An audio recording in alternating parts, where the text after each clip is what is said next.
Bueno, Egunon, buenos días. Vamos a comenzar esta segunda mesa redonda titulada Víctimas y memoria del franquismo y del terrorismo. Bien, bueno, el objetivo de la mesa... El objetivo de esta mesa va a ser analizar en conjunto, parcialmente, la mirada, ¿no?, que la historiografía ha tenido en relación a las víctimas y la historización de los dos fenómenos violentos que nos ocupan, ¿no?, que es el franquismo y el terrorismo. Y esta no es una cosa menor, ¿no? Pues este ha sido un asunto que ha estado, ¿no?, y sigue estando en gran medida en el centro, ¿no?, del debate historiográfico y desde luego permea el debate político. Y aquí afloran cuestiones como quiénes son las víctimas, cómo se produjo ese proceso de victimización, cuál fue el contexto del miedo y cómo historiamos todo ello, ¿no? Y en relación a estas preguntas y cuestiones se situaría la labor de los y las historiadoras. Así, en esta mesa creo que sería interesante ver si los y las historiadoras han sido capaces de abordar ambas violencias, refiriéndonos al franquismo y al terrorismo, y cómo lo han hecho, o si en cambio se ha producido, digamos, una especialización, ¿no?, una disociación argumental. También sería interesante considerar si un abordaje conjunto de ambas violencias hace más fácil o no la comprensión de ambos procesos. Pienso, por ejemplo, en el estudio de la represión franquista, su posible impacto en la fundación de ETA, pero sobre todo en la larga vida biológica, ¿no?, de esta organización, su justificación, es decir, cómo todo ello tiene sus conexiones o no. Entonces, aquí nos podríamos preguntar, ¿la explicación de una u otras violencias se han asociado a miradas historiográficas diferenciadas o no? Sería también otra cuestión que me imagino que vais a abordar ahora en vuestras ponencias. Finalmente, también pienso que podría ser interesante reflexionar sobre cómo debe, si es que se debe, operar el posicionamiento de la historiografía en cada uno de los dos casos.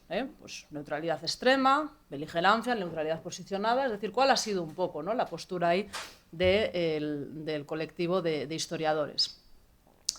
Así que, bueno, paso ahora a presentar a los ponentes que me acompañan, dos aquí en presencial y la profesora Babi, que está en online. Y, bueno, os digo que dispondréis de unos 15-20 minutos cada uno para vuestras intervenciones, y luego tendremos un turno al público para las cuestiones que hayan podido ir surgiendo. Bueno, empiezo por el profesor Eduardo González Calleja, catedrático en la Universidad Carlos III de Madrid. Sus investigaciones han versado sobre la teoría y la historia de la violencia política, la evolución de los grupos de extrema derecha y fascista en la Europa de entreguerras, también la historia del deporte, la historia de los instrumentos estatales de orden público y la relación entre memoria e historia.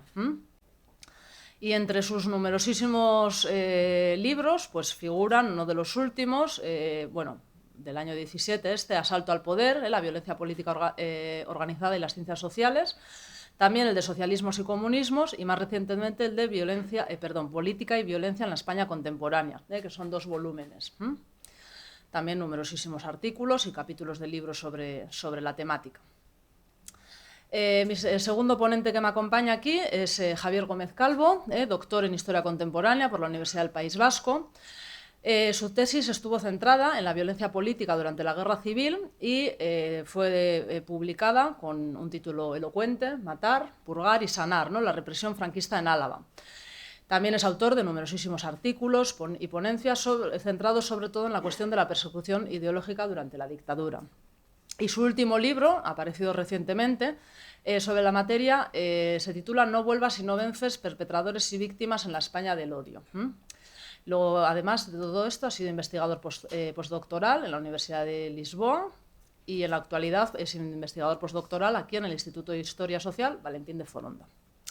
Y en cuanto a la profesora Sofía Babi, que la podemos ver en la pantalla, es profesora de Historia Contemporánea en la Universidad de Bourgogne y miembro junior del Instituto Universitario de Francia. Su campo de investigación principal es la historia de las violencias y su memoria en las sociedades occidentales.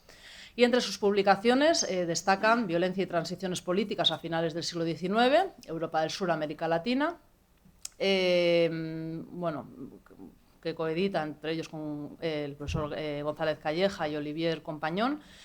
Y, con Damer Le Passé, No puedo leerlo en francés, pero bueno, en numerosísimos artículos y trabajos, y uno sobre el caso español, creo que es el más conocido, el del mito de la transición pacífica también. O sea que bueno, os doy ahora paso a vosotros y luego pues al final tendremos el turno de preguntas. Entonces empieza el profesor González. Muchas gracias, Sara, por la presentación. Bueno, yo voy a hablar sobre un tema bastante acotado desde el punto de vista temático, sobre la violencia de la extrema derecha en el tardofranquismo y sus dificultades de integración en las políticas de memoria. Y comienzo relatándoles a ustedes dos incidentes que tuvieron lugar hace poco tiempo, uno de ellos aquí en Vitoria, ¿no? Con motivo de la celebración del Día de la Guardia Civil, se celebró en la Plaza Nueva, saben ustedes, un homenaje a los agentes víctimas de ETA, y la plataforma Memoria Shoah, que agrupa, según parece, a 15 asociaciones de víctimas de la violencia de Estado, organizó un acto en el interior del Museo Artium para denunciar que se ha producido una revictimación, una discriminación con respecto a otras víctimas cuando cargos públicos enaltecen a nuestros, recalco el nuestros, torturadores. El manifiesto añadía que actos como el que se va a celebrar hoy en la Plaza Consistorial de Vitoria nos ayudan en nuestra reparación. A nosotros también se nos debe respeto y reconocimiento. Hay que tomar medidas para que no se repita aquello que nos hicieron.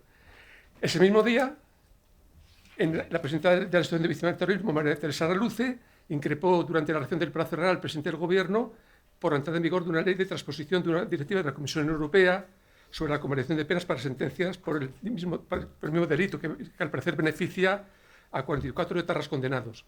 Le dijo una frase de tono imperativo: tiene usted un día para rectificar. Y bueno, se marca esa frase en el contexto de que el jefe ejecutivo debía tomar una decisión ante la votación que se iba a celebrar el lunes 14 en el Senado, en la que la mayoría del PP pues, rechaza la reforma legislativa y la devuelve al Congreso. Yo creo que no puede haber mayor contraste entre las lecturas políticas que ambas asociaciones de víctimas hacen de su propia actividad memorialista, hasta el punto de aventurar que parecen ser mutuamente incompatibles. Una basa su atención pública en la denuncia del terrorismo de Estado, mientras que la otra denuncia una colisión entre ese mismo Estado y los presuntos herederos políticos del principal grupo terrorista subversivo activos en los años del tardofranquismo y de la transición, ETA. Bueno, la hipótesis fundamental que plantea mi aportación es que la historiografía sobre las víctimas de la violencia de extrema derecha durante el tardofranquismo ha asumido desde sus comienzos una especialización tan intensa que ha conducido a una disociación narrativa y argumental entre las violencias del terrorismo subversivo y las de lo que yo voy a denominar terrorismo vigilante. Vamos a tratar de analizar la relación de esta separación y las consecuencias que de ello se deriva sobre las políticas públicas de memoria. Antes que nada, bueno, quiero hacer un repaso sobre el tema de la violencia de extrema derecha como problema historiográfico, que lo es y ha sido abordado por especialistas de mérito, por ejemplo, Sofía Babí, en investigaciones monográficas. Esta violencia de extrema derecha que tradicionalmente se han desplegado en los márgenes del Estado plantean un problema de partida, que es su dificultosa y compleja definición. Se ha hablado de vigilantismo, de terrorismo involucionista, de terrorismo de Estado, de violencia institucional o de guerra sucia, que son las acepciones más frecuentes. La posición y la actuación del Estado al respecto de este tipo de violencia son el elemento clave para la plena dilucidación de este fenómeno. Porque una cosa es la violencia surgida y orquestada desde las entidades del Estado y otra distinta es la que brota a distancias no oficiales, por las que puede mantener una relación de mayor o menor afinidad o sintonía con algún espacio institucional. A ese respecto, yo creo que merece la pena destacar una definición de un politólogo muy conocido de los años 60 y 70 americano, Robert Gere, que opinaba que era preciso, desde el punto de vista del terrorismo de Estado, disociar el terrorismo institucionalizado, es decir, el desplegado sistemáticamente por regímenes terroristas como son los estados totalitarios, y lo que él llamaba el terrorismo situacionalmente específico, llamémoslo nosotros quizás ocasional, que aplican estados incluso democráticos en algún momento de su trayectoria, pero que puede cesar cuando la situación de conflicto no desaparece o persistir y derivar hacia el terrorismo de Estado si las entidades decisorias del mismo que necesitan su entendimiento. Otro problema que sería preciso abordar sería el propósito de este tipo de violencias, porque bueno, para burlar los mecanismos de prevención y de fiscalización del Estado, la violencia ilegal ejercida con la complicidad de ciertas instancias gubernamentales puede aparecer vinculada a tramas paraestatales o parainstitucionales como son organizaciones terroristas, partidos extremistas, grupos paramilitares, AMPA, mafias de diverso tipo o corporaciones privadas interesadas en instrumentalizar estos servicios, ¿no?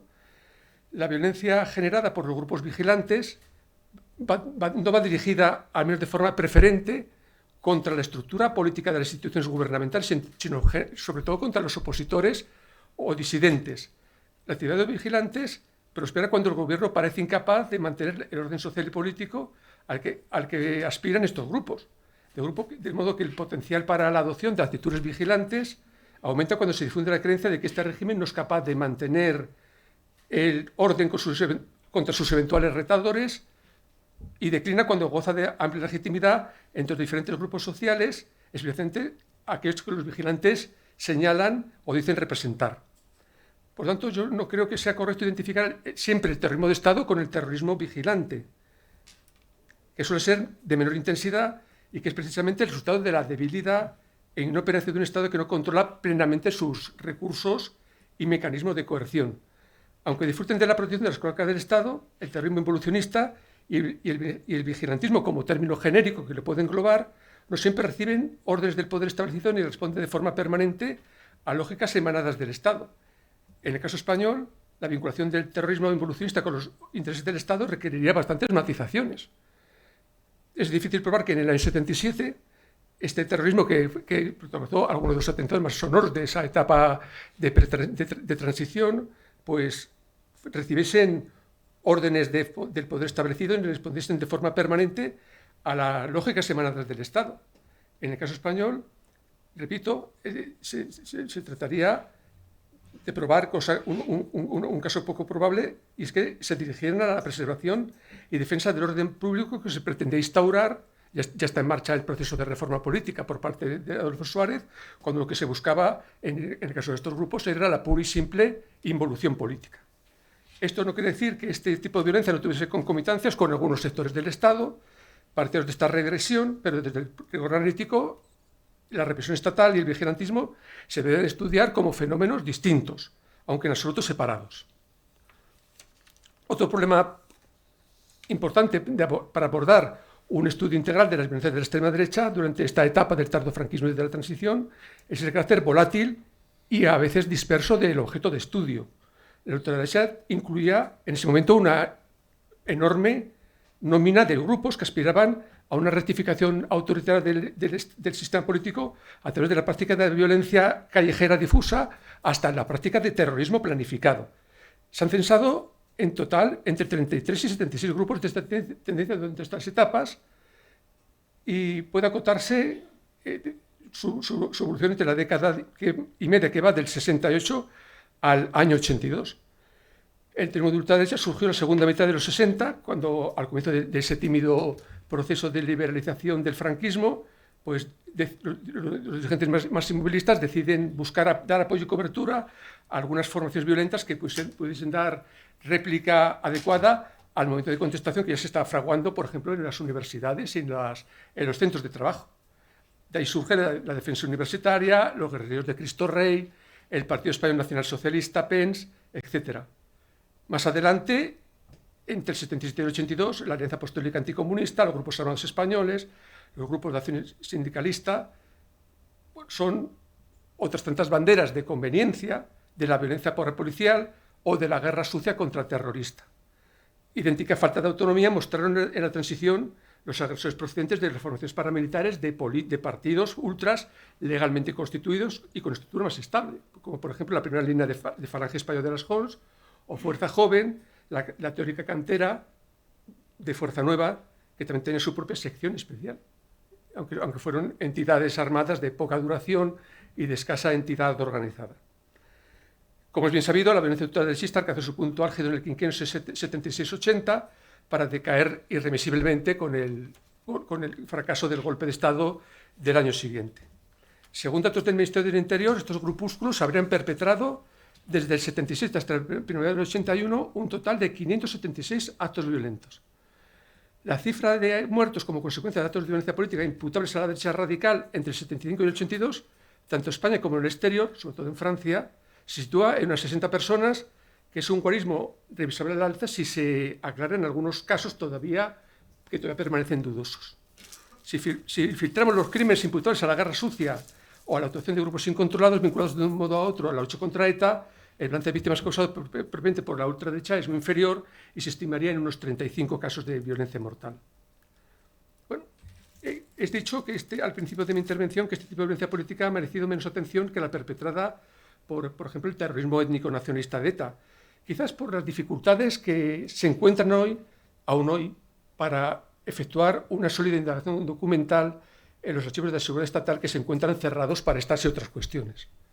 Los autores que han optado por investigar la violencia de la extrema derecha en España conforman un grupo, yo creo, reducido, pero muy selecto, de especialistas: Xavi Casals, José Luis Rodríguez Jiménez, Mario Sánchez Soler, Ferrar Gallego o Xavi Gaví, que han abordado investigaciones específicas sobre la violencia en sus indagaciones generales sobre la extrema derecha y los crímenes políticos acaecidos durante la transición.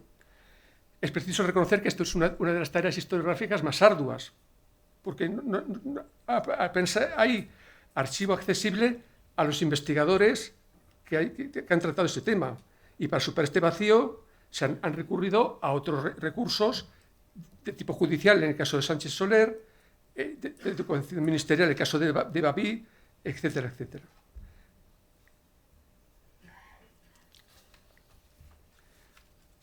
Evidentemente, yo constato también por colegas que han intentado abordar esta investigación en archivos oficiales, es que no se tiene constancia de la existencia de fondos gubernativos referidos a las concomitancias entre los grupos armados ultras y las instancias del Estado. Un material especialmente sensible y muy susceptible, más susceptible que otros, a un profundo y sistemático expurgo documental.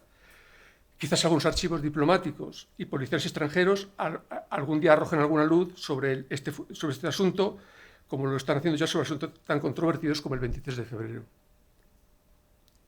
Como ejemplo de lo que digo,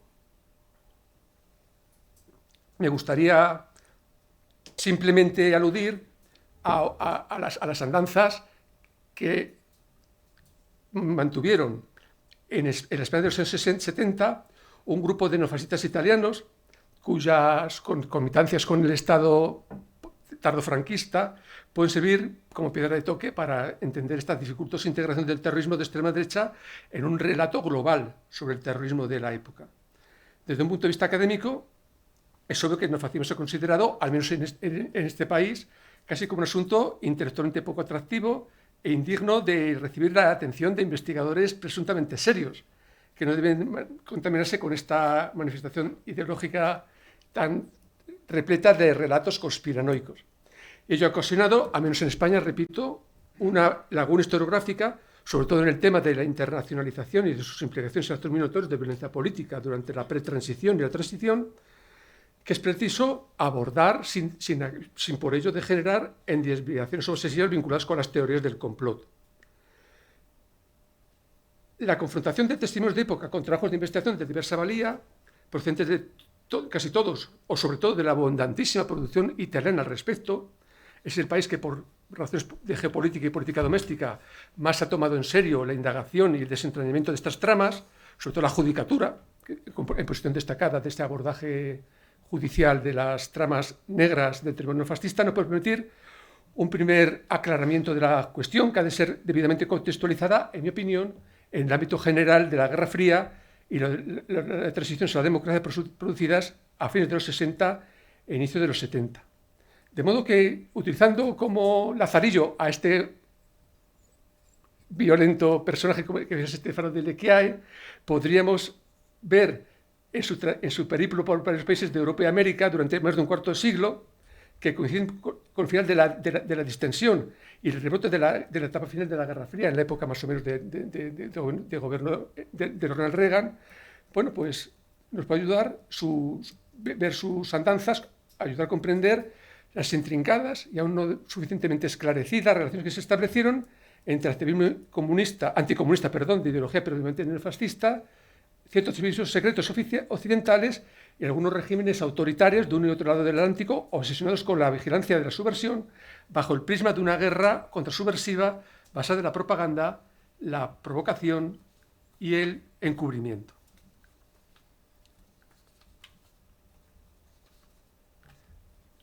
Pasando ya a cerrar un poco el planteamiento de esta cuestión, cabe preguntarse si hubo en España, de la mano de estos grupos violentos patrocinados en parte por el Estado, una estrategia de la tensión en el sentido de que existió en algún momento un plan de desestabilización planificado globalmente, como pudo haber pasado en Italia en 1970 con el famoso golpe de Estado fracasado del príncipe Borghese, del príncipe negro, o el golpe de Pinochet en Chile en el 73.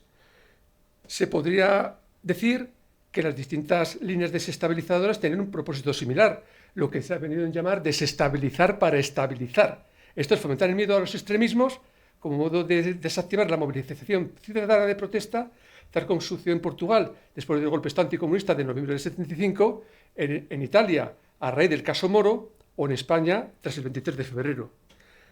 La violencia de la época habría tenido un efecto paradójicamente positivo, siempre hablando un poco de esta teoría de desestabilizar para estabilizar, al unir a la mayoría de los partidos en torno a la reforma y favorecer amplios consensos, aislando a las opciones radicales. Es verdad que ETA y su entorno no forman parte de esta estrategia y se comportaron de manera muy diferente. Por tanto, mi tesis es que los neofascistas actuaron como intermediarios y ejecutores de algunas maniobras violentas que se diseñaron en altos gabinetes de estrategia política, en centros de inteligencia y en estados mayores de algunos ejércitos. Los verdaderos inductores fueron, evidentemente, los doctrinarios de la guerra antisubversiva, que había sido autorizada por el militarismo colonialista europeo ya a inicios de los 60 y fue divulgada en la década siguiente por la OTAN y por el ejército y los servicios secretos norteamericanos. Acuérdense ustedes de la red Gladio, de esa red encubierta de resistencia que poco a poco va derivando en redes de tipo vigilante con intencionalidades contrasubversivas. Interpretando, por tanto, los fenómenos de la estrategia de la tensión y el vigilantismo como productos de la Guerra Fría y no como doctrinas exclusivas de la extrema derecha de la época o como inextricables teorías de la conspiración, pues yo creo que tendremos una visión más amplia del origen, del desarrollo y de las consecuencias de este terrorismo neofascista que yo creo que merece la pena darle una nueva vuelta de investigación. Determinar, por ejemplo, las relaciones entre las doctrinas de la guerra revolucionaria en moda en los 60-70, en sus variantes de guerra prolongada maoísta, el foquismo guevarista, la guerrilla urbana de Marighella o el terrorismo post-68, y las doctrinas de tipo contrasubversivo que se van delineando en el mundo occidental como respuesta a estas amenazas, nos permitirán elaborar una narrativa conjunta que dé sentido a las prácticas públicas donde se puedan rehabilitar moralmente a todas las víctimas de los conflictos cometidos o alimentados en esta Segunda Guerra Fría, y no solamente en España. En conclusión, la Ley de Memoria Democrática del año 22 se ha propuesto reconocer los derechos a la verdad, a la justicia y a la reparación de las víctimas del golpe de Estado del 36, de la guerra civil que dio lugar y del régimen franquista que le sucedió. Si consideramos que el franquismo no finalizó con la muerte del dictador, que es cosa obvia, sino con el inicio del proceso de reforma política de enero del 77, las víctimas del tardofranquismo, tanto las causadas por el Estado como por el grupo de extrema derecha de forma más o menos autónoma, debieran formar parte del colectivo que se beneficia de esta ley. Sin embargo, estos damnificados han quedado en incómoda tierra de nadie, aquí se ha venido a decir en intervenciones anteriores, eclipsados por la abrumadora oleada represiva de la guerra civil y de la posguerra y por el predominio casi absoluto del terrorismo etarra en la simbólica violenta del país a partir de la transición. Claro, la actual polarización, aquí también se ha vuelto a repetir, no ha favorecido, no facilita la deseable aproximación de ambas memorias traumáticas, sino que su efecto es el contrario, ya que en ocasiones algunos partidos y sectores de la opinión pública no tratan a ambos colectivos de víctimas por el mismo rasero ético y político. Las víctimas de la violencia estatal y paraestatal y vigilante de los años 60 y 70 forman parte, junto con las víctimas del 11M de 2004, en el ejemplo más ilustrativo de una memoria incómoda, aún por digerir por parte de los poderes públicos. Las fuertes discrepancias ideológicas y culturales entre víctimas y victimarios que suelen darse en ambas violencias, la ultraderechista y la etarra, han impedido, en mi opinión, una convergencia adecuada de memorias y una armonización de políticas públicas que puedan brindar un trato igualitario a las aspiraciones de verdad, justicia y reparación de ambos colectivos. Sus destinos se entrecruzaron en la misma coyuntura histórica, el proceso de transición hacia la democracia, pero sin haber generado un discurso englobador que hubiera facilitado su inserción igualitaria en políticas públicas de reparación. Yo me pregunto si alguna responsabilidad tendremos los historiadores al respecto. Es todo lo que quiero decir. Muy bien, muchas gracias, Eduardo. Y cedo ahora la palabra.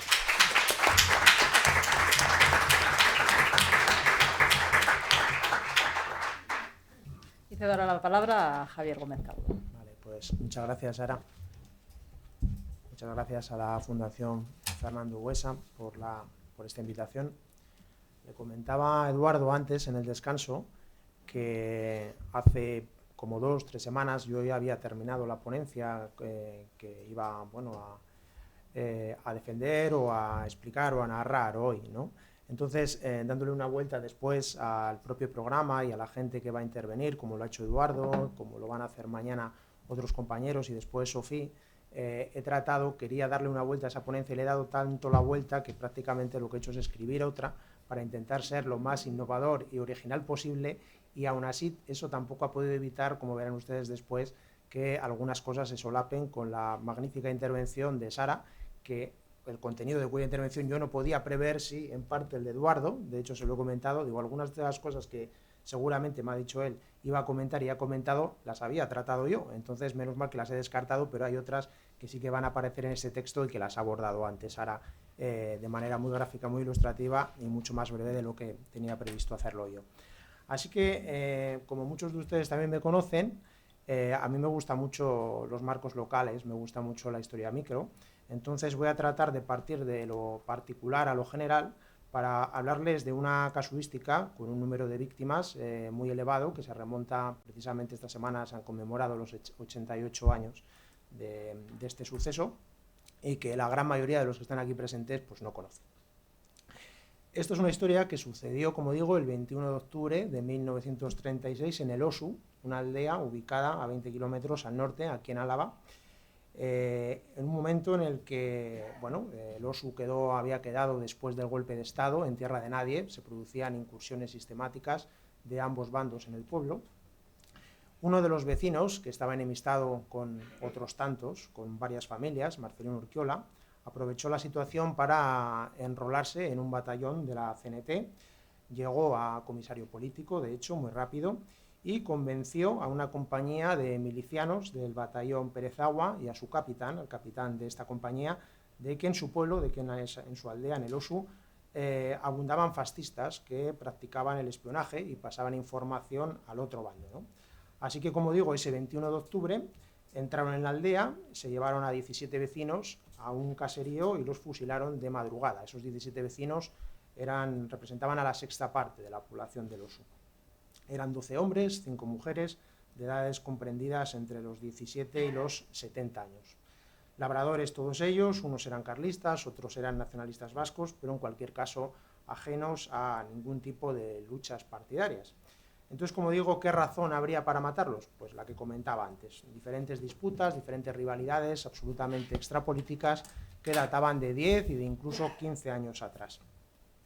Un año después, Marcelino Urquiola, que se sentía impune una vez que cayó el frente en el norte, regresó desde Asturias a el Osu y de forma inmediata, como no podía ser de otra manera, pero él no había previsto, un vecino que había perdido a la mitad de su familia en la masacre acudió al cuartel de la Guardia Civil y denunció los hechos. Marcelino Urquiola fue detenido, fue trasladado aquí a Vitoria, poco después condenado en Consejo de Guerra y se le aplicó la condena a muerte por garrote vil. ¿Qué memoria posterior hizo el régimen franquista de lo sucedido aquella madrugada? Pues al contrario de lo que muchos de ustedes puedan pensar, la verdad es que no hizo demasiada. En 1938 sí que se realizó una intervención al objeto de recuperar los cadáveres que habían sido abandonados a 300-400 metros cerca de Barázar. Se desplazó el gobernador civil de la época hasta allí para participar en esa recuperación, en esa intervención. Pero bueno, durante aquella visita tampoco se habló demasiado de las víctimas, se habló de la iglesia. que había quedado destruida por los bombardeos republicanos. Como digo, era primera línea de frente, estaba en tierra de nadie.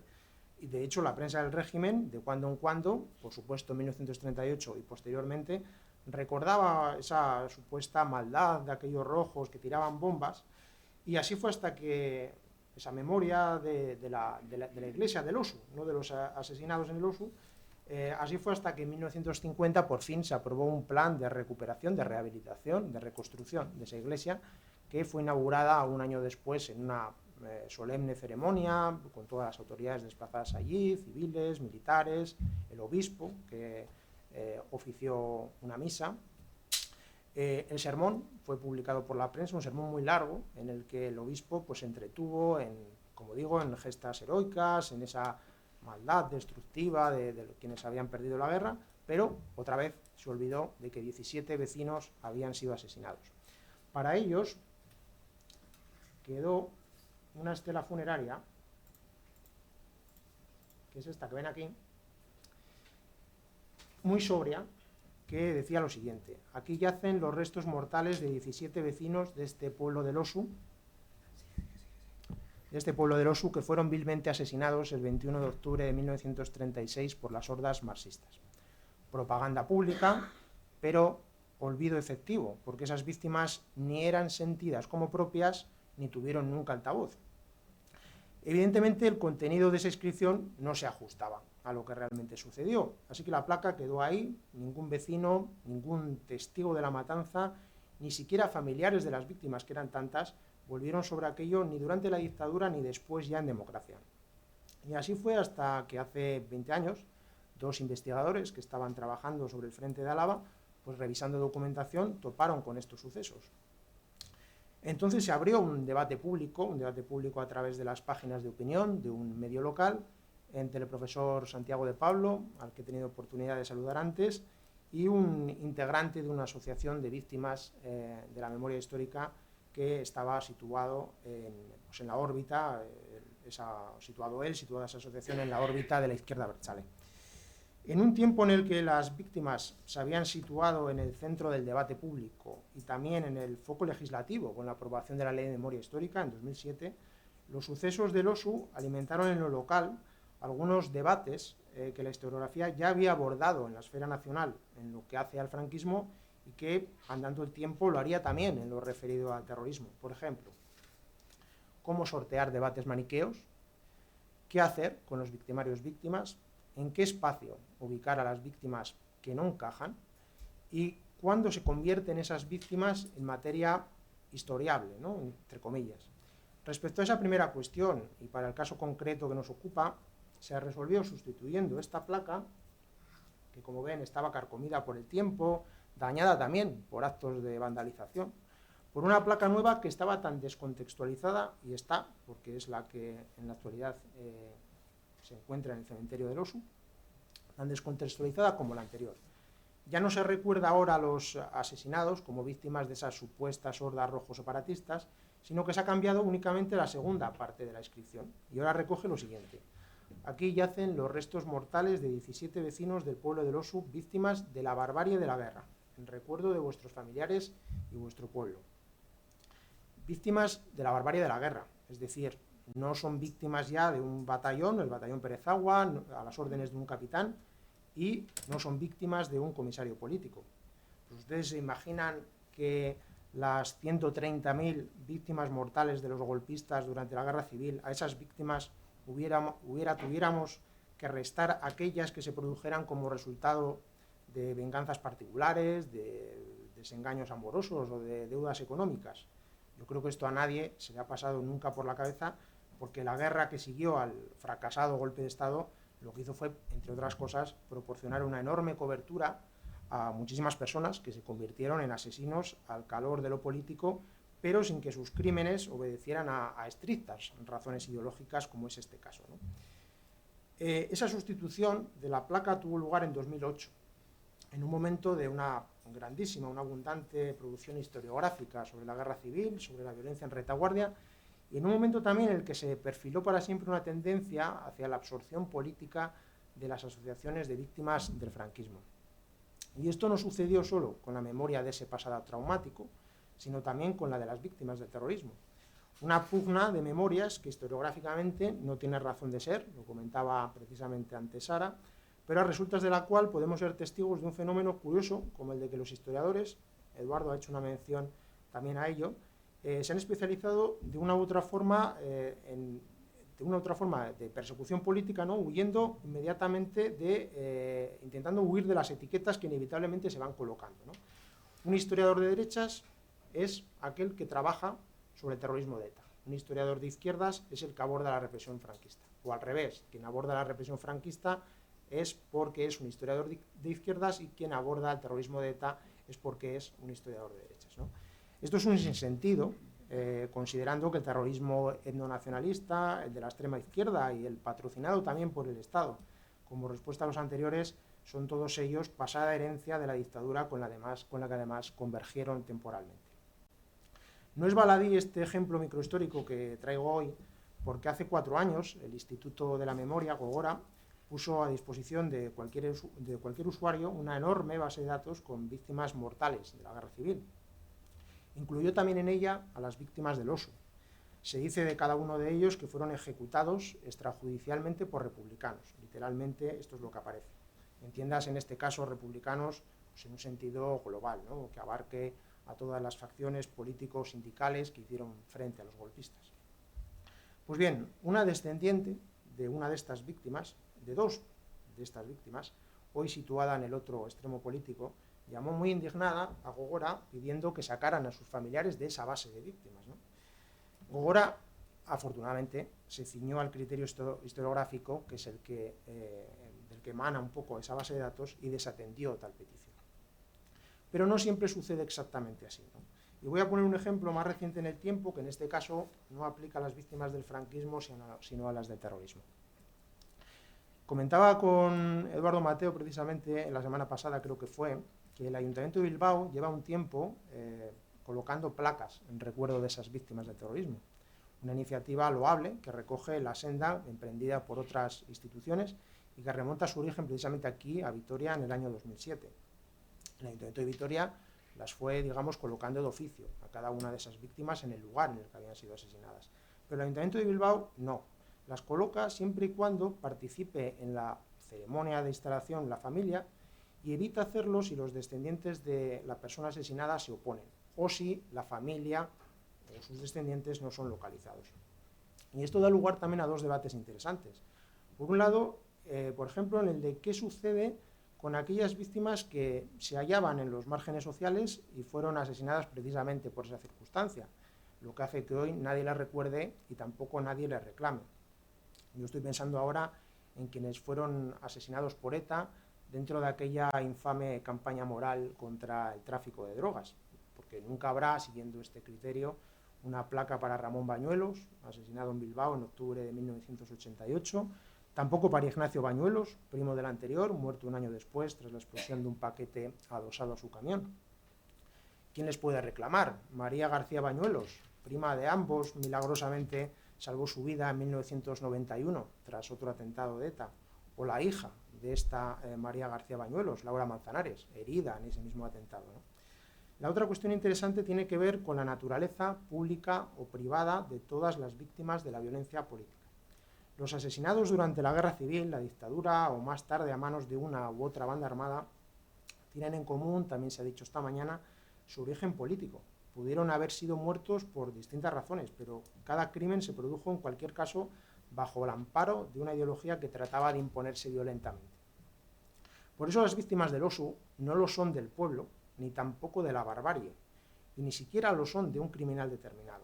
Son víctimas, efectivamente, de un tipo de violencia reactiva que se practicó en una de las 2 retaguardias, y en este caso ni siquiera de manera incontrolada, porque intervino una compañía de un batallón comandada por su capitán, ¿no? Pero esto aplica también a contextos más recientes y mucho más mediáticos. Y voy a un ejemplo del que también se ha hablado esta mañana, ¿no? Ustedes recuerdan, como lo hemos dicho, un diputado este mismo mes, hace 2 o 3 semanas, sostenía un cartel con los rostros de 12 víctimas del terrorismo de ideología opuesta. Mientras una compañera suya pues, gesticulaba, sonriente, increpando a un ministro en su turno de palabra. Pues bien, acto seguido, algunos familiares de víctimas reprocharon a estos dos cargos públicos no tanto sus formas, sino que en esa puesta en escena histriónica aparecieran fotos de sus ascendientes. En redes sociales pudimos leer, en un caso, basta ya de intromisión, aquí tengo otra nota de otra víctima, no quiero ver la foto de mi padre en tus manos, ¿no? Pongo este ejemplo por ser muy reciente, pero no me olvido de cuando la hermana de García Lorca amenazó a su biógrafo, Ian Gibson, con llevarle a los tribunales si en algún pasaje de su obra mencionaba la orientación sexual del poeta. Es decir, estas víctimas, en tanto que políticas, son públicas, son privadas. Retomo el caso microhistórico del que me estoy valiendo como hilo conductor. Me refería antes a la figura del victimario-víctima. Como decía, nadie se ha planteado, no tendría sentido hacerlo, restar una víctima mortal a las producidas por el franquismo en Álava. Y no es una cuestión a debate porque Marcelino Urquiola realmente fue víctima de un proyecto totalitario, fue ejecutado a garrote vil por el franquismo. Sí se ha discutido, tanto en la esfera política como en el ámbito académico, si todas las víctimas de ETA merecen el mismo reconocimiento, especialmente las que de manera previa habían sido victimarios, habían participado en procesos de purga o de persecución ideológica. En una conversación reciente con un miembro de la Asociación Riojana La Barranca, de víctimas de la Guerra Civil, me recordaba él cómo aún hoy tiene muchísimos problemas para deslegitimar el terrorismo entre la mayoría de miembros de asociaciones de la memoria, ya sean personas mayores o incluso más jóvenes, ¿no?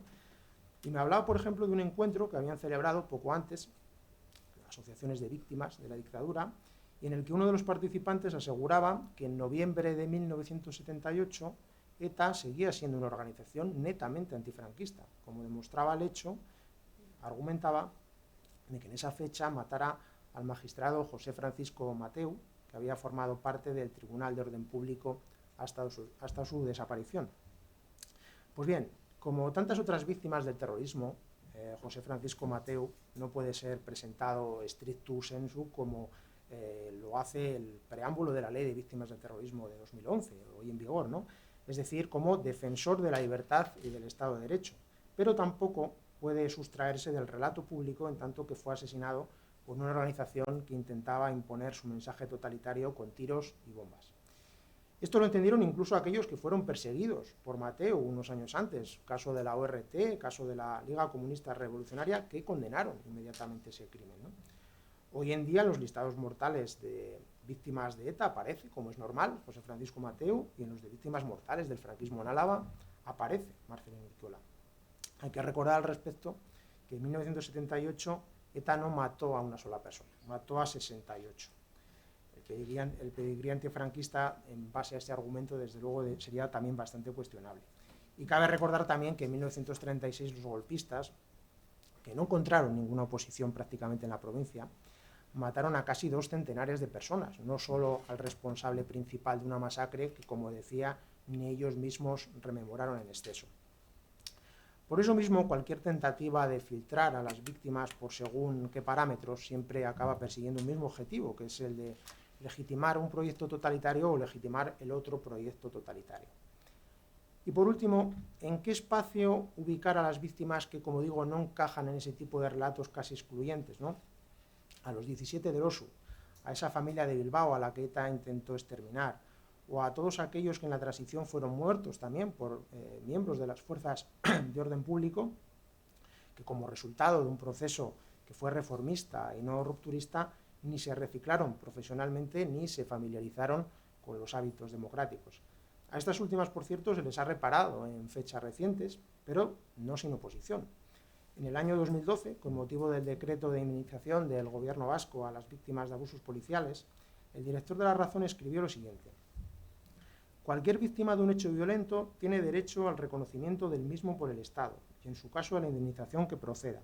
Pero hay que darle toda la razón al ministro del Interior cuando dice tener claro cuáles han sido víctimas del terrorismo, que fundamentalmente son las de ETA. Es verdad que hubo víctimas del GAL y del denominado Batallón Vasco Español y que como tales han de ser reconocidas, pero en ningún caso podemos equiparar unas con otras porque el daño causado por la banda a la democracia y a las personas es tan brutal que no admite ni la más leve equiparación. A través de este decreto se va a poder indemnizar hasta con 400.000 euros a las víctimas de la violencia policial durante los años que van de 1968 a 1978. Poner al mismo nivel a víctimas con verdugos es impropio de la democracia. De esto han pasado más de 10 años, pero me temo que el debate público y en ocasiones incluso el historiográfico se siguen dibujando con un trazo grueso similar. Y el problema sustancial para todas esas víctimas, la inmensa mayoría anónimas, es que no tienen quien las defienda, pero siempre encuentran quien les utilice. Y ya por último, la pregunta es cuándo el pasado traumático deja de serlo para quienes estamos vivos y se convierte en materia historiográfica, en memoria cultural. Esta imagen es de 2023, en un pueblecito en Ocio, al sur de Álava, pertenece al municipio de Zambrana. Vemos solo a 4 personas, todas ellas autoridades, es el jefe del Museo Arqueológico de Álava, una miembro de la componente de la Junta Administrativa de Ocio, me parece, la diputada de Cultura, Ana del Val, y un arqueólogo que descubrió y trabajó sobre una fosa común, descubierta, como digo, en el año 2010, con los restos que contenían los restos de 13 miembros de la Milicia Nacional de Briñas, en La Rioja, que habían sido asesinados por tropas realistas en 1822. Entonces se descubrió una placa, el acto de inauguración fue tan sobrio como ven, un fotógrafo, estas 4 personas. Al día siguiente salió en un medio de comunicación, un breve, no hubo nada más. Y estas imágenes son de junio de este mismo año, en La Guardia, cuando el ayuntamiento celebró un primer homenaje, nunca se había hecho, a las 6 víctimas mortales del franquismo en 1936 y también a todos aquellos que habían sido perseguidos por la dictadura. Como ven, aquí la participación popular, de autoridades, pues fue bastante más notable, ¿no? Algunos dicen que deben pasar 3 generaciones, pero lo cierto es que fueron los nietos de la Guerra Civil quienes exhumaron la fosa de Priaranza del Bierzo hace un cuarto de siglo. A estas alturas vamos ya casi por la generación de los bisnietos y la verdad es que algunos vicios y algunos hábitos siguen muy presentes. Estamos bastante acostumbrados a que algunos familiares de víctimas de pasados traumáticos más recientes, tanto que apenas ha corrido una generación, pretendan no solo marcar la agenda política en un sentido o en el opuesto, sino también que el historiador sea mero portavoz de memorias particulares. Pero es que esto sigue sucediendo también con la Guerra Civil, terminada hace casi un siglo. Y lo cierto es que estos hándicaps, consciente o inconscientemente, siguen hipotecando a los historiadores en la escritura del pasado y a los poderes públicos en su acción legislativa, como probablemente mañana se hable aquí en la mesa correspondiente. Ya muy brevemente acabo con una pequeña reflexión precisamente sobre esto, sobre las políticas de memoria. En este mismo año, 2024, se ha introducido en el debate político, no en el historiográfico, el concepto de concordia, que es como apellidan las leyes que han ido aprobando este año, como digo, los gobiernos autonómicos de Valencia, Castilla, León y Aragón. Son todos ellos textos derogatorios de las respectivas leyes autonómicas de memoria histórica como sintagma que representaría el antónimo de la concordia, la discordia, ¿no? En la de Aragón concretamente, que en realidad no es ley, es un plan general cargado de objetivos, sin ningún acompañamiento de medidas, el término terrorismo, tuve oportunidad de contarlo el otro día, aparece 36 veces. El de dictadura, franquismo, no aparece mencionado en ninguna ocasión. En la de Valencia se menciona el terrorismo islámico y se introduce el concepto, muy novedoso para una ley, de víctimas de la República. No víctimas en la República, víctimas de la República. Por supuesto no aparece ni el de víctimas de la transición, ni el de víctimas siquiera en la transición. Un proceso histórico que aquí está definido en esta ley a lo que se le dota, digamos, en la ley de los valores de libertad, respeto y tolerancia, sin ningún tipo de matiz. Esto también se ha dicho esta mañana, que lo de coger una olla, ¿no?, y añadir todos los ingredientes para que el producto final sepa dulce y amargo, salado y soso. Ya lo hemos visto mucho por aquí, porque al final, aunque sea desde opciones partidarias contrapuestas, el objetivo es el mismo, mezclar para diluir. Y personalmente, yo realmente no soy muy optimista, creo pero creo que sí es posible una memoria de carácter democrático que supere los debates de asimetría numérica o de naturaleza distinta de los victimarios y contextualice y explique cómo se produjeron esas víctimas y, una vez reparadas todas ellas, sirva para asentar una cultura política común que supere las inercias del pasado para convertirlo, como veíamos en esta foto anterior, simplemente en materia puramente historiográfica. Muchas gracias.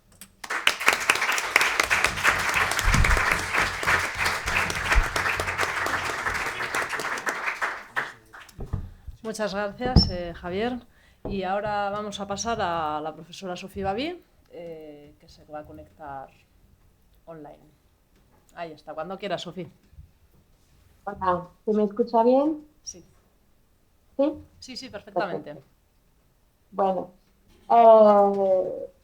pues primero tengo que agradecer, claro, a Eduardo Mateo y a Antonio Rivera por la invitación y a la Fundación, que, bueno, es un placer, pero sobre todo un gran honor estar invitada a participar en toda esta reflexión en un lugar tan importante en su propósito social y demás. Siento muchísimo no estar con vosotros. Es horrible hablar por pantalla, allí solita en mi despacho. Y yo creo que además hay un pequeño eco. Bueno, no sé si es exactamente coincidente el tiempo en que hablo, el del tiempo en que os veo. Pero igual, así es que vivo muy lejos en Marsella y estaba muy complicado venir a Vitoria solo para un día y en este tiempo con muchos compromisos profesionales. Pero lo siento mucho, no es un placer estar ahí fuera. Mejor me hubiera gustado abrazaros a todos vosotros. Bueno, en fin, voy a intentar hacer mi trabajo en todo caso.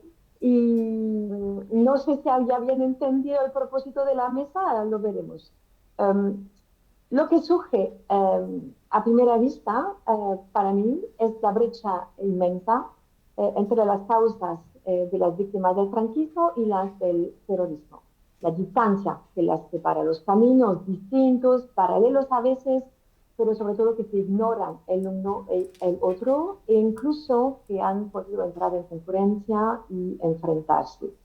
Aunque, y ahora yo estoy totalmente convencida de ello, después de tantos años de investigación, es que están muy íntimamente conectadas y articuladas.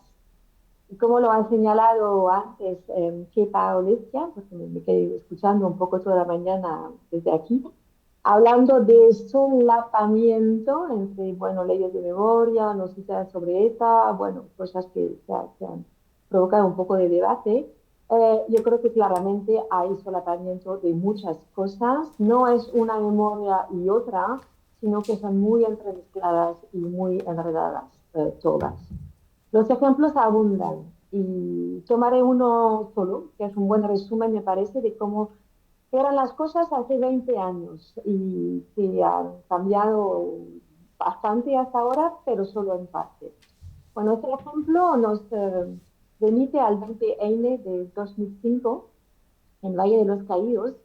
Era los 30 años de la muerte de Franco y yo había ido allí como observadora etnográfica. Por entonces estaba haciendo la tesis en la Casa de Velázquez de Madrid y me quedé, por supuesto, horrorizada entre toda esta multitud de gente gritando "Viva Franco" y tal y tal. Hace poco busqué los artículos, las noticias de prensa, los artículos de prensa sobre este evento, buscando entonces qué se había dicho de este 20N del 2005. Me encontré algunos, pero no tantos, pocos. Y todos insistían en la poca asistencia que había en las celebraciones del aniversario. Pues a mí me habían parecido muchísimos, ¿no? Pero el mundo cifraba algo como 6.000 personas, el número de asistentes en Valle de los Caídos. El país evocaba con 1.900 personas, algunos miles, en todo caso. En la Basílica se dice, bueno, yo no los vi, pero había Carmen Franco, Blas Piñar, el fundador de Plaza Nueva, incluso Antonio Tejero, año 2005, éramos. Bueno, por otro lado, lo que sale de estas noticias es que tampoco hubo en este momento muchos actos de repulsa a la figura del dictador. lo que testifica la poca movilización de la sociedad española acerca de los asuntos memoriales en este momento. Bueno, también algo que no, bueno, no me acuerdo, no me acordaba, era un día del clásico Real Madrid-Barça. Así que las calles eran desiertas, de las calles de las grandes ciudades, dice el mundo. Algunos de los pocos actos que hubo de repulsa o de protesta, digamos, provocaron además una reacción en contra por parte de las autoridades públicas o de algunos sectores de opinión. Dos ejemplos aparecen en los periódicos. Uno se trata de 4 independentistas gallegos que fueron detenidos después de arrancar la placa conmemorativa de mármol de la casa en la que nació Franco en el Ferrol. Todos ellos fueron puestos en libertad justo después, pero con cargos por causar daños valorados en 15.000 euros. El responsable de la Fundación Francisco Franco era quien presentó la denuncia. Tengo un ejemplo. Una de las pocas movilizaciones convocadas provocó otro tipo de polémica y que nos concierne más en cuanto al tema de la mesa, que está en relación con la causa de las víctimas del terrorismo. Se presentó una denuncia por parte de la ABT, de la Asociación de Víctimas del Terrorismo, contra la manifestación convocada en Madrid por la coordinadora antifascista para rendir homenaje a los últimos fusilados por el franquismo. José Alcaraz era entonces presidente de la ABT, que ahora es senador de Vox, y consideró agravantes, cito, algunos detalles de la convocatoria, como el hecho de que el recorrido previsto sea prácticamente el mismo que el que realizó la ABT en su última movilización. O la similitud entre los lemas de ambas. Memoria, dignidad y justicia era el lema de la ABT, frente a memoria, dignidad y lucha para la manifestación antifranquista. La denuncia fue admitida a trámite por delito de enaltecimiento del terrorismo, pero la manifestación autorizada. Para los convocantes, la marcha tenía por objeto recordar a todos los que se dejaron la ilusión, la salud o la vida combatiendo el fascismo. Y en especial, entonces, a los 5 últimos fusilados por la dictadura franquista, los de miembros de ETA y del FRAP. Fueron como unos 2.000 personas que marcharon desde la Plaza de Fieles hasta la Puerta del Sol. Y se escribió un manifiesto en el que se recordaba con especial fuerza y cariño, cito, a los 5 luchadores por la libertad que el franquismo asesinó hace 30 años. Bueno, ahí me parece que lo está haciendo todo mucho. De lo que caracterizaba este momento muy interesante, muy peculiar del principio del siglo XXI, donde muchos cambios estaban en curso. Primero, la memoria militante del franquismo estaba perdiendo fuerza. Todos dicen poca presencia de la movilización profranquista en las calles. Poco a poco estaba perdiendo fuerza esta memoria militante, neofranquista, digamos, o nostálgica del franquismo, pero en estos principios del 2000 no hay que olvidar que uno de los bestsellers de libros de pseudohistoria era el de Pío Moa, Los mitos de la guerra civil, que salió, fue publicado en el 2003 y llegó a venderse 300.000 ejemplares de libro.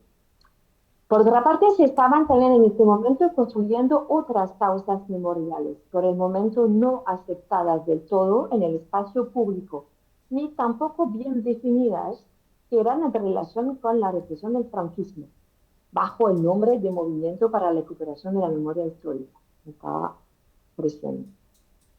También estaba en su punto álgido, esta vez, otra causa victimaria ya bien asentada en el paisaje público, aunque no sin haber luchado durante muchos años antes de serlo, que era la de las víctimas de ETA. En un momento de fuerte radicalización por parte de la ABT, ¿no? En estos momentos, y que resistía un poco a la entrada en su espacio de víctimas de otras víctimas que eran las del franquismo. Y también era después, un año después del 11M, que llegó a provocar la aparición de otras víctimas del terrorismo, que era el terrorismo de alto. Y estas causas victimarias parecían entrar en concurrencia para la ocupación del espacio público. Mismo lema, misma trayectoria de manifestación, voluntad de ocupar el espacio público y tal. Tanto como la violencia misma de ETA había impactado fuertemente la causa de las víctimas del franquismo en los años de la transición, es algo que también trabajé un poco, frenando las voluntades de reparaciones, las reivindicaciones de reparación que manifestaban algunos colectivos, por ejemplo, de expresos o de viudas o de víctimas del franquismo, restringiendo las ambiciones. Ahora ya no la violencia de ETA, sino la causa de sus víctimas, parecía poner obstáculos en la memoria histórica. Así se ponía la cosa en el año 2005. Bueno, los ejemplos serían miles en las dos últimas décadas. No solo de las instrumentalizaciones políticas, que hemos mencionado mucho ya, de la puesta en concurrencia de estas víctimas, pero también de los discursos y las acciones de algún colectivo de víctimas que apuntase en esta dirección de la competencia, de la rivalidad, de la envidia, del enfrentamiento, y que se pueden resumir en estas palabras que conocéis muy bien, de víctimas de primera y víctimas de segunda, y el deseo de ser todas víctimas de primera. Bueno, como la investigación ahora, histórica, sociológica, antropológica, ha intentado cuestionar esta realidad y sí lo ha hecho. Bueno, solo voy a hacer algunos apuntes dentro del tiempo que queda y que no es mucho. Me parece que del mismo modo que los actores, la historiografía se ha interesado por separar tanto a las causas victimarias como a los episodios de violencia que les originaron. Hasta hace poco, ¿no? Había especialistas de la represión franquista, especialistas de ETA, y no eran los mismos. Aunque haya excepciones, como el Centro de Investigación Valentín de Foronda, donde se estudia los dos, pero pocos son los historiadores que se enfrentan a los dos puntos. Y puede haber un gran recelo en conectar situaciones que a menudo se repite que son distintas, que no tienen nada que ver, y que si se empieza a mezclar todo, pues se abre espacio a la confusión, no solo histórica, sino también moral, llegando al fuimos todos víctimas, lo que precisamente el trabajo del pensamiento crítico intenta rechazar. Yo creo que una especie de conexión se hizo, sin embargo, cuando se intentó estudiar la violencia en su globalidad, reflexionar sobre la violencia política en general, sobre la especificidad de la violencia en España y sobre los ciclos sucesivos de violencia que marcaron su historia, con los libros ya clásicos de Julio Aróstegui en el 1994, de Santos Julia un poco más tarde, y sobre todo los libros y todo el trabajo de Eduardo González Calleja que está aquí en la mesa. Luego también a través de mis propios trabajos sobre la violencia en la transición, seguidos yo creo que de una expansión de trabajos sobre una época que es el final del franquismo, que era una época hasta entonces poco estudiada y que ahora sí hay muchos trabajos y que es una época muy interesante para la reflexión que nos ocupa aquí, porque en estas dos décadas, digamos, de los años 70 y 80, se han mezclado con una intensidad inédita ciclos de violencia y, por lo tanto, una multitud de tipos de acciones violentas y de víctimas muy variadas. Ciclo de represión franquista que se estaba a la vez intensificado y desapareciendo, ciclo de violencia terrorista de ETA que se estaba creciendo y ciclo de violencias oportunistas de los dos lados, de todos lados del abanico político para intentar pesar, influir en la situación política. Pero estos trabajos, y el mío también, no se interesaban en un primer momento en las víctimas, sobre todo en las acciones violentas, en sus actores y en las políticas de contención de esta violencia. Bueno, aunque se podía intentar, y yo lo hice también, hacer un análisis detallado de las distintas categorías de víctimas, pero digamos que las víctimas no eran el sujeto de esos estudios. De hecho, yo creo que es a través, sin embargo, de esta percepción global de la violencia que algunos empezaron, y yo también, a contemplar las consecuencias sociales y las construcciones progresivas de las diversas causas victimarias provocadas por estos tipos de violencia. Coincidía, y se ha dicho en el debate anterior, con una reflexión colectiva creciente sobre la víctima, sobre su papel creciente en las políticas públicas, no solo de memoria, pero en general.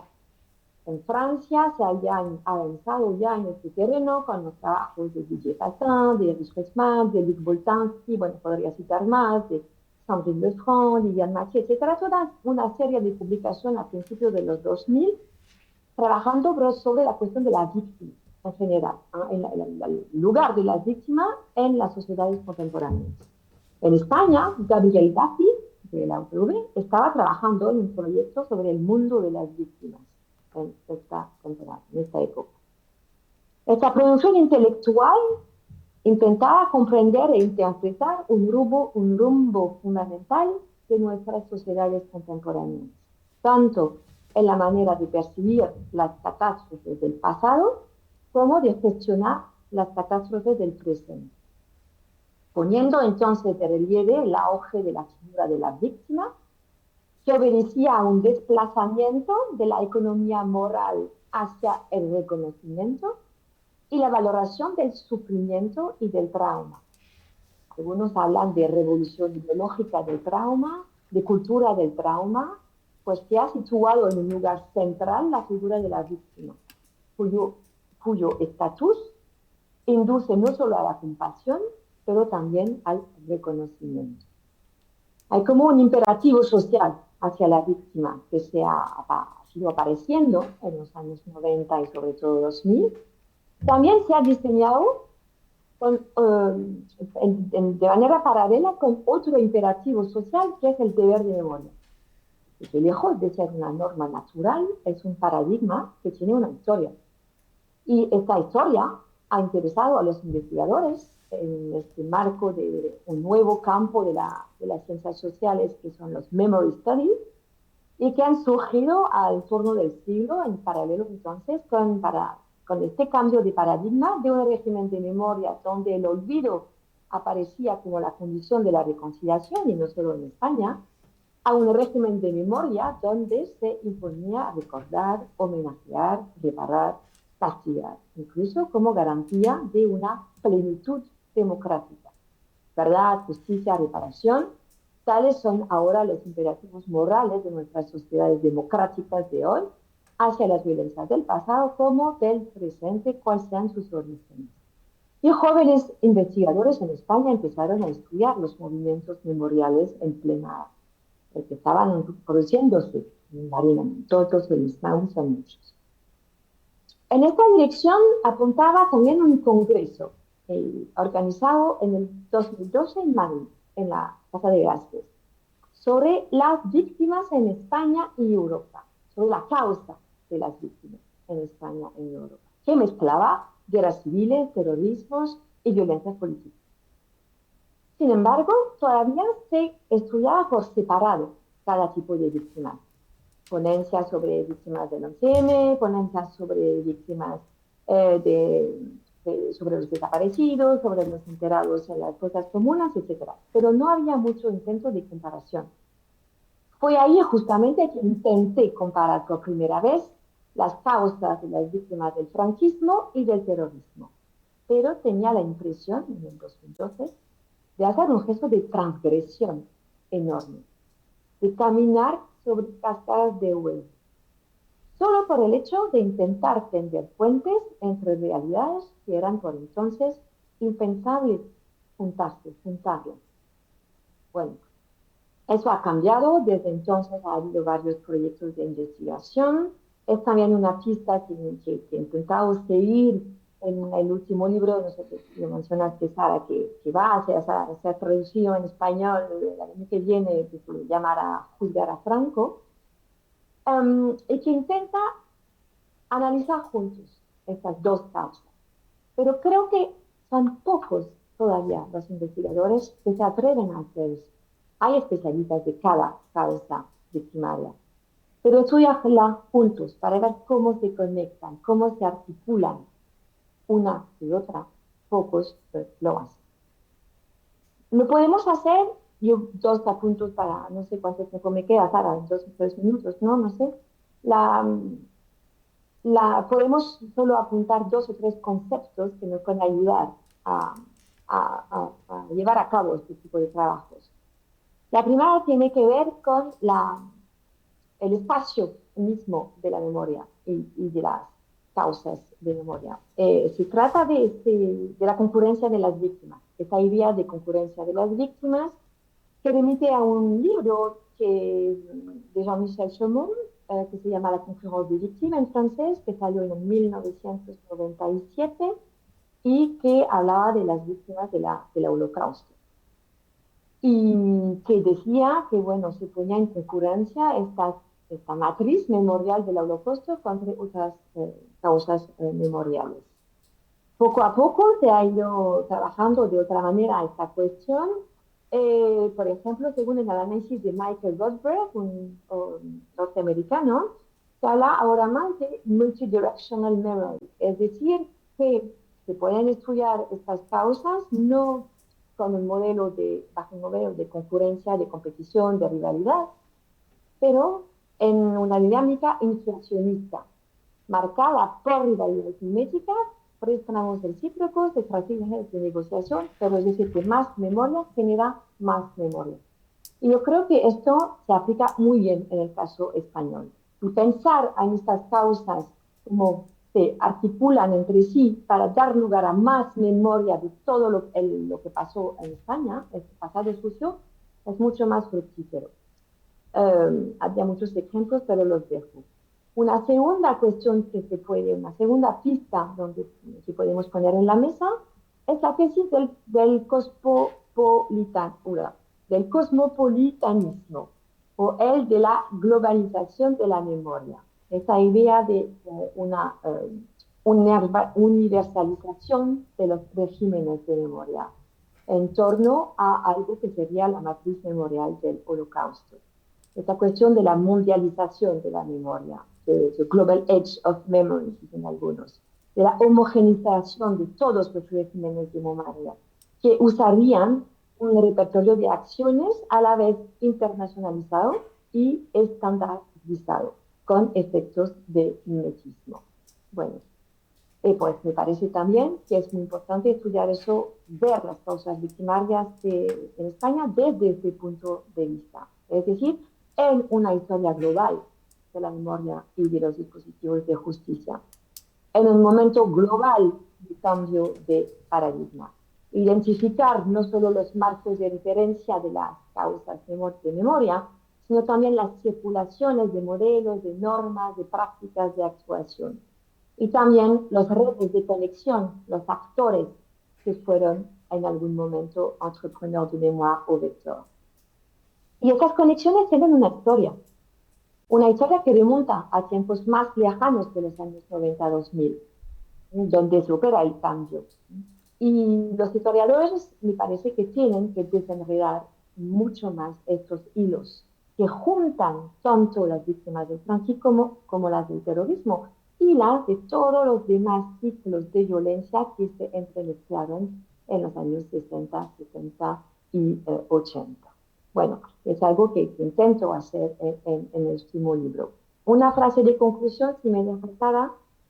Yo creo que también está un riesgo de esta unificación moral a través de la figura de la víctima, es que la víctima se diluye en un grupo de víctimas que incluye a todas las víctimas, incluso las catástrofes naturales. Así que emerge un riesgo de vacío ético que puede dar un espacio a la negación. Y me gusta citar mucho a Riti Pan, especialista y también testigo del genocidio de Camboya. Negar el crimen masivo, dice, no es decir directamente el crimen no existió, significa alejarse. Negar es como tejer. La negación está por todas partes. Y para evitar tal negación, me parece que no solo hay que contar en las víctimas, claro, y dejar la palabra al relato de las víctimas y dar todo su espacio a las víctimas en la historia y en la sociedad. pero también contar los crímenes. Y no solo los crímenes, sino contar los criminales para deshacer las puntadas del pasado y evitar nuevos entretejidos, ¿vale? Y los crímenes han empezado a ser nombrados, relatados por testigos, contextualizados por historiadores, por artistas también, tal, pero poco se dice de los criminales. Y yo creo que ahora, y se está haciendo, se está apenas entrando en España toda esta historiografía de los perpetrator studies, del estudio de los perpetradores, y hay varios ahora proyectos de investigación en España sobre los perpetradores, pero no hay, ¿cómo hay que ver juntas, yo creo, víctimas del franquismo y víctimas del terrorismo para pensar cómo avanzar y qué pueden su espacio en la sociedad? Hay que también trabajar juntos la cuestión de los perpetradores, de los criminales, para que tengan también el espacio que tiene que haber en la sociedad y en el relato para evitar y impedir cualquier negación, el negacionismo de todas estas violencias. Gracias.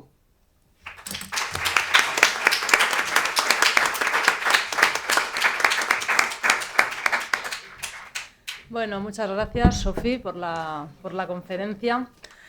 Bueno, las tres han sido conferencias interesantísimas, hemos aprendido muchísimo, yo por lo menos. Así que ahora vamos a dar paso al turno de preguntas que se puedan ir planteando. Tenemos 15 minutillos, 20, ¿no, Edu? O sea que, bueno, pues...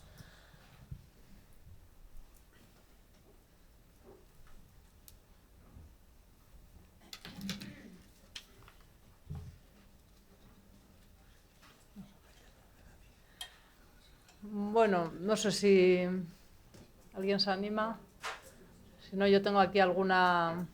Bueno, yo, por ejemplo, escuchando a Javi, ¿no? Que, bueno, pues yo en su momento estuve también trabajando en la Oficina de Víctimas del Franquismo y, bueno, escuchándote, pues, bueno, me venían de memorias, ¿no? De cuando estuve y, efectivamente, ¿no? De esa disparidad, ¿no? De memorias y tal. Sí que has hablado, por ejemplo, del tema de las leyes al final. Y sí que a mí, igual es un debate, bueno, pues más que está ahora sobre la mesa, pero bueno, ¿cómo, de alguna manera, si estas leyes performan o crean, ¿no? este maniqueísmo, ¿no? entre historiadores o no, ¿de qué manera influyen? Si es que influyen. Bueno, no sé si lo pueden potenciar, mantener, agravar, pero realmente yo creo que esos debates de carácter maniqueo preceden a la propia legislación. De hecho, en el ejemplo micro que ponía, no me quería, pero ahora lo puedo hacer, no me quería entretener con las circunstancias de ese debate público sostenido a través de las páginas del Correo, pero realmente el debate sostenido por Santi y por este miembro de la Asociación de Víctimas se centraba prácticamente en la figura de la víctima buena, la víctima mala. Es decir, para el centro argumental del discurso de este militante de una asociación de víctimas es que esas víctimas no lo eran, de la República o no lo eran del bando opuesto al golpe de Estado, en tanto que pues obedecían a una circunstancia de una venganza personal y además, por supuesto, remarcaba que siempre unas víctimas realmente lo habían sido, las víctimas digamos que las víctimas de unos eran casi circunstanciales o habían sido muertas por oponerse en cualquier caso a los valores de la libertad, a la democracia, etcétera, ¿no? Como de alguna manera caricaturizando o simplificando la composición heterogénea y muy compleja, en este caso, de un bando, ¿no? Del bando republicano, ¿no? Entonces, realmente uno de los centros de debate es ese, y ese centro de debate precede a la propia Ley de Memoria Histórica, que es un año posterior, es de 2007, ¿no? Entonces, yo creo que lo que hacen lo que hace la legislación es, digamos, pues no sé si el verbo correcto sería agravar, pero bueno, incidir sobre ese tipo de debates o circunstancias, pero que son previas, que anteceden, esos debates maniqueos yo creo que anteceden a las propias leyes. Aquí, Antonio.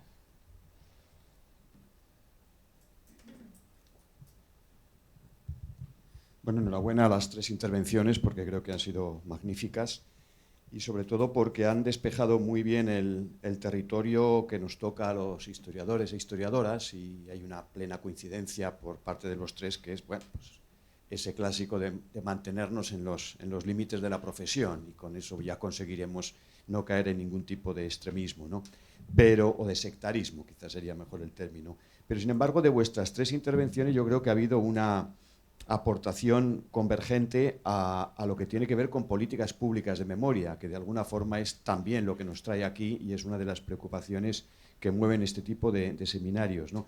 Y más que una pregunta, a mí me gustaría resaltar dos afirmaciones que ahora las hacía con rotundidad Sofía, la primera de ellas, pero que de alguna manera las habéis expresado los tres en esta dirección.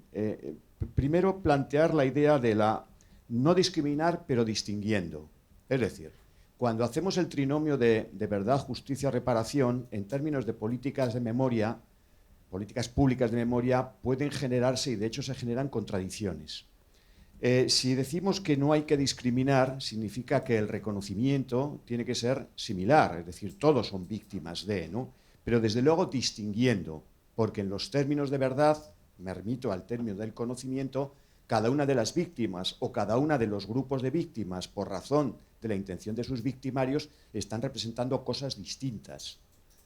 Porque de lo contrario acabaríamos en un tipo de interpretación comunitarista, que la describía muy bien esta mañana Kepa Ulestia, cuando señala que eso que se decía aquí en Euskadi de todos hemos sufrido. Y como todos hemos sufrido, de los últimos que nos acabamos acordando es de los que, como él ha dicho muy bien, de los que han sufrido más. Ha venido muy bien porque esto ha sido la política de memoria pública de la parte nacionalista del gobierno vasco en los últimos decenios, y me ha venido muy bien porque Kepa señalaba cómo era la esencia o el corazón de la política memorialista del propio franquismo. ¿Por qué? Porque el comunitarismo está por encima de las diferencias ideológicas. Y en segundo lugar, que parece lo contrario, pero que yo creo que remacha la jugada, que es cómo reconocer la violencia y no tratar a todos por igual. Es decir, lo señalaba ahora Sofía en su intervención, ¿no? Lo determinante, e incluso más allá del trabajo sobre las víctimas, que también, pero lo determinante es identificar la historicidad, es decir, identificar el momento de violencia. Y el momento de violencia es muy claro en las diferentes fases del franquismo, o lo es patentemente en el momento de la inestabilidad característica de un momento transicional. En ese momento transicional confluyen violencias y confluyen víctimas contradictorias por mor de la intención del victimario, pero que confluyen, sin embargo, en la intención general, que es la intención de proyectos o de reacciones claramente antidemocráticas y totalitarias. Por lo tanto, es perfectamente válido y lícito una política pública de memoria que reconozca al conjunto de esa violencia y de las víctimas y memorias de esa violencia por mor del carácter temporal que las agrupa. Y que en ese sentido, apelando al criterio que se ha utilizado para las víctimas del terrorismo, que es la condición vicaria de las mismas, concepto que, por cierto, no aparece en la Ley de Memoria Democrática de 2022, y eso nos puede generar algunos pequeños problemas, acudiendo a la condición de víctimas vicarias, identificaríamos perfectamente a las mismas, como hace el terrorismo, como expresión de la libertad y de la pluralidad social, o como podría hacer la Ley de Memoria Democrática del 22, como representación de lo que ellos llaman en un momento dado luchadores por la libertad. Pero eso, además, haciéndolo, reconociendo esa violencia que unifica de alguna manera a todos, aunque sean de sectores incluso encontrados, pero no tratar a todos por igual, porque también se ha señalado aquí, y es una experiencia que hemos sacado del tratamiento de las víctimas del terrorismo, que es lo complejo de las víctimas verdugos, víctimas victimarios, cuando las consideramos como víctimas vicarias. Es decir, no volver a cometer el error de tener a Carrero Blanco o a Melitón Manzanas como expresión viva de la defensa de las libertades. Ese error ya lo hemos cometido en el caso del terrorismo. No lo cometamos ahora de nuevo, qué sé yo, con una víctima del GAL que era miembro claro de una organización terrorista. Este asunto sí que lo aprecia perfectamente la Ley de Memoria Democrática del 22, y creo que es importante que se señale así. Es decir, el Estado, por ejemplo, ligando a la línea de exposición que ha hecho Eduardo González Calleja, el Estado perfectamente podría hacer un reconocimiento de sus excesos, errores e incluso crímenes cometidos incluso con criminales. pero a la vez no tendría por qué reconocer a esos criminales como víctimas directas representativas de ese anhelo de libertad que podía expresar la transición o, si me apuran, incluso los primeros años de la democracia. Trenzar todo esto es realmente complejo, y trenzarlo en términos legislativos y jurídicos tiene todavía más complejidad, porque de aquí devienen derechos concretos para las personas, no tanto para los fans de cada uno de los grupos, derechos concretos para las personas. Pero yo creo que la exposición, insisto, no es pregunta, simplemente es reafirmar o confirmar lo que habéis señalado. Las tres intervenciones, si las he leído bien, confluían un poco en esa dirección, y yo creo que si hay miembros en la sala u otros que os puedan escuchar a posteriori y que tomen nota de algunos aprendizajes de cara a esas políticas públicas de memoria, pues hoy habéis hecho una contribución formidable y os habéis ganado la comida. Vosotros dos, Sofía va a comer donde pueda.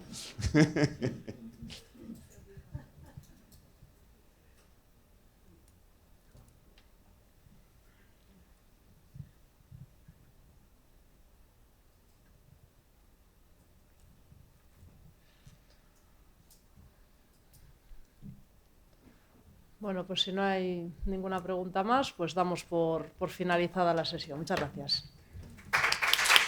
Gracias.